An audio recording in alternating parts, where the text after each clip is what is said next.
ಯಾಕಂದ್ರೆ ನನಗೆ ಇನ್ನೂ ನೆನಪಿದೆ, ಯಾವಾಗ ಈ 5,000 ಕೋಟಿ ಬಗ್ಗೆ ಮಹೇಶ್ ತೆಂಗಿನಕಾಯಿ ಸರ್ ಅವರು ಪ್ರಸ್ತಾಪ ಮಾಡ್ತಾರೆ ಸೆಷನ್ ಅಲ್ಲಿ, ಆಗ ಬಿಜೆಪಿ ಸಹಜವಾಗಿ ವಿರೋಧ ಪಕ್ಷದ ಎಲ್ಲ ನಾಯಕರು ಕೂಡ ಪ್ರಶ್ನೆ ಕೇಳ್ತಾ ಹೋಗ್ತಾರೆ. ಲಕ್ಷ್ಮೀ ಹೆಬ್ಬಾಳ್ಕರ್ ಅವರು ಉತ್ತರ ಕೊಡಲೇಬೇಕಾದ ಅನಿವಾರ್ಯತೆ ಸೃಷ್ಟಿಯಾಗುತ್ತೆ. ಮುಖ್ಯಮಂತ್ರಿ ಕೂಡ ಸಂದರ್ಭದಲ್ಲಿ ಇರೋದಿಲ್ಲ. ಆಗ ಲಕ್ಷ್ಮೀ ಹೆಬ್ಬಾಳ್ಕರ್ ಅವ್ರ ಬಾಯಿಂದ ಬಂದ ಮಾತೇನು, ಒಬ್ಬ ಸಚಿವೆಯಾಗಿ ನಾನು ಇದಕ್ಕೆ ಉತ್ತರ ಕೊಡ್ತೀನಿ ಅಥವಾ ಇದ್ರ ಬಗ್ಗೆ ತನಿಖೆ ನಡೆಸ್ತೀನಿ ಅನ್ನೋದಕ್ಕಿಂತ ಹೆಚ್ಚಾಗಿ ನಾನೊಬ್ಬ ಮಹಿಳೆ ಅನ್ನೋ ಕಾರಣಕ್ಕೆ ನನ್ನನ್ನು ಅಟ್ಯಾಕ್ ಮಾಡ್ತಿದ್ದಾರೆ ಸರ್.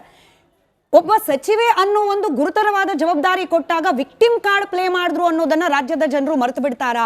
ಬಿಟ್ಬಿಡಿ, ಹೋಗ್ಲಿ, ಆಯ್ತು, ಯಶಸ್ವಿಯಾಗಿ 3 ವರ್ಷ ನಿರ್ವಹಿಸಿದ್ರು. ಈ 5,000 ಕೋಟಿಗೆ ಹಾಗಾದ್ರೆ ಯಾರು ಅಕೌಂಟಬಲ್?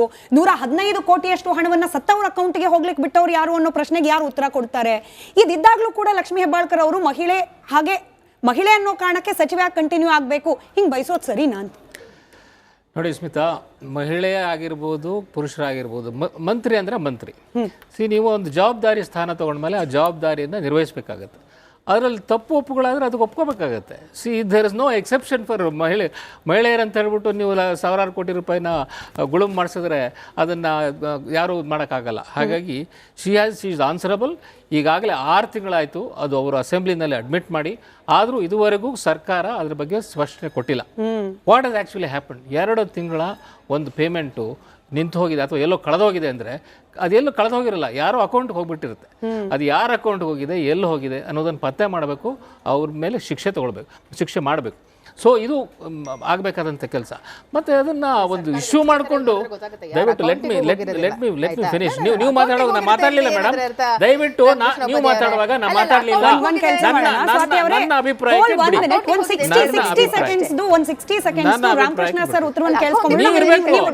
ಸುಮ್ಮನೆ ಇರಬೇಕು. ನೀವು ಹೇಳೋದು ಹೇಳಿ, ನೀವು ಹೇಳೋದನ್ನ ಹೇಳಿ. I will tell whatever I have to say. It is none of your business to interfere when I am talking.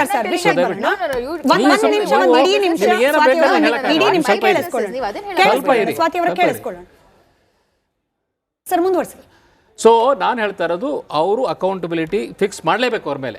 ಹಾಗಾಗಿ ಬಹುಶಃ ಅವ್ರನ್ನ ಕೈ ಬಿಟ್ಟಿರ್ಬೋದು. ಸೊ ಅದಕ್ಕೋಸ್ಕರ ಅಂತ ಹೇಳ್ಬಿಟ್ಟು ವಿಕ್ಟಿಮ್ ಕಾರ್ಡ್ ಪ್ಲೇ ಮಾಡ್ತಕ್ಕಂಥದ್ದು, ನಾನು ಮಹಿಳೆ, ನನ್ನ ಮೇಲೆ ಈ ರೀತಿ ಅಪರಾಧ ಮಾಡಬಾರ್ದು ಅನ್ನೋದು ಐ ಥಿಂಕ್ ಇಟ್ಸ್ ಭಾಳ ಬಾಲಿಶವಾದಂಥ ಇದು. ಬಟ್ ಮಹಿಳೆಯರನ್ನ ತಗೊಳ್ಳದೇ ಇರತಕ್ಕಂಥದ್ದು ದೊಡ್ಡ ಅಪರಾಧ. I think it's A ಬಿಜಾರ್ thing that ಒಬ್ಬರ ಮಹಿಳೆಯನ್ನ ಅಲ್ಲಿ ಸೆಲೆಕ್ಟ್ ಮಾಡಿ ಅವರನ್ನು ಕರೀಲಿಲ್ಲ. ಸೊ ಇದು ಹೇಗೆ? ಫಸ್ಟ್ ಆಫ್ ಆಲ್, ಈ ಗಾಯತ್ರಿ ಅವರು ಯಾರು? ಶಾಂತೇಗೌಡರು ಅವರು ಹೆಂಗೆ ಕ್ಯಾಬಿನೆಟ್ನಲ್ಲಿ ಬಂದರು, ಯಾರ ಮೂಲಕ ಬಂದರು, ಇನ್ನೂ ಮಿಸ್ಟರಿನೇ. ಯಾರಿಗಾರು ಗೊತ್ತಿದೆಯಾ ಯಾರ ಮೂಲಕ? ಸಿದ್ದರಾಮಯ್ಯನವ್ರ ಕ್ಯಾಂಡಿಡೇಟ್ ಅಲ್ವೇ ಅಲ್ಲ, ಶಿವಕುಮಾರ್ ಅವ್ರ ಕ್ಯಾಂಡಿಡೇಟ್ ಕೂಡ ಅಲ್ಲ. ಹಾಗಾದ್ರೆ ಯಾರ ಮೂಲಕ ಬಂದ್ರು? ಪ್ರತ್ಯೇಕವಾಗಿ ಚರ್ಚೆ ಮಾಡೋಣ ಸರ್. ಇವಾಗ ಆಯ್ಕೆ ಮಾಡಬಾರ್ದು ಅಂತಿಲ್ಲ, ಮಾಡಿ ಕಾಂಗ್ರೆಸ್ ಪಕ್ಷಕ್ಕೆ ಯಾರನ್ನ ಬೇಕಾದ್ರೆ ಮಾಡಿ, MLA MLC ಅಥವಾ ಇವನ್ ಔಟ್ಸೈಡ್ ಮಾಡಬಹುದು. ಆದ್ರೆ ಇವ್ರು ಹೆಂಗೆ ಬಂದ್ರು ಅನ್ನೋ ಪ್ರಶ್ನೆನ ಅವ್ರು ಆನ್ಸರ್ ಮಾಡಬೇಕಾಗುತ್ತೆ. ಮಾತಾಡೋಣ. ಬಟ್ ಸರ್, ಆಯ್ಕೆ ಅಂತ ಬಂದ್ರೆ ಕೇವಲ ಲಕ್ಷ್ಮೀ ಹೆಬ್ಬಾಳ್ಕರ್ ಅವರು, ಗಾಯತ್ರಿ ಅವ್ರು ಮಾತ್ರ ಅಲ್ಲ. ರೂಪಾ ಅವರಿದ್ರು, ಉಮಾಶ್ರೀ ಅವ್ರಿಗೆ ಕೂಡ ಮಂತ್ರಿ ಮಾಡ್ಬೇಕು ಅಂತಿತ್ತು. ಬಲ್ಕೀಸ್ ಬಾನು, ಆರತಿ ಕೃಷ್ಣ ಅವರ ಹೆಸರು ಬಹಳ, ನೈನಾ ಮೋಟಮ್ಮ ಅವರು, ಅನ್ಪೂರ್ಣ ತುಕಾರಾಮ್ ಅವರು. ಅಂದ್ರೆ ಆಯ್ಕೆಯ ಕೊರತೆ ಅಂತೂ ಇರಲಿಲ್ಲ ಸರ್, ಇಚ್ಛಾಶಕ್ತಿ ಕೊರತೆ ಕಾಣ್ತಾ ಇದೆ. ಖಂಡಿತ ಇಚ್ಛಾಶಕ್ತಿ ಕೊರತೆ ಕಾಣ್ತಾ ಇದೆ. ಈಗ ಇದನ್ನ ಹೇಗೆ ಅವರು ಸರಿ ಮಾಡ್ತಾರೆ ನೋಡ್ಬೇಕಾಗಿದೆ. ಯಾಕಂದ್ರೆ ಸಿದ್ದರಾಮಯ್ಯನವರು ಐ ಥಿಂಕ್ ಉಮಾಶ್ರೀನ ಮಂತ್ರಿ ಮಾಡಬೇಕು ಅಂತಿದ್ರು. ಉಮಾಶ್ರೀ ಅವ್ರನ್ನ ಅಲ್ಲಿ ತೆಗೆದುಬಿಟ್ಟು ಎಲ್ಲ ಕೌನ್ಸಿಲ್ನಲ್ಲಿ ಡೆಪ್ಯೂಟಿ ಸೆಕ್ರೆಟರಿ. ಸೊ ಅದು ಐ ಥಿಂಕ್ ಅವರಿಬ್ಬರಿಗೂ ಇಷ್ಟ ಇಲ್ಲ. ಸೊ ನ್ಯಾಚುರಲಿ ಈಗ ಕೂಡ ಉಮಾಶ್ರೀ ಅವರು ನಾನು ಮಂತ್ರಿ ಆಗಬೇಕು, ಒಂದು ಮಂತ್ರಿ ಸ್ಥಾನ ಕೊಡಬೇಕು ಅಂತಾನೆ ಇದ್ದಾರೆ. ಅದನ್ನು ಹೇಗೆ ರಿಸಾಲ್ವ್ ಮಾಡಬೇಕು ಅನ್ನೋದನ್ನ ನೋಡ್ಬೇಕು.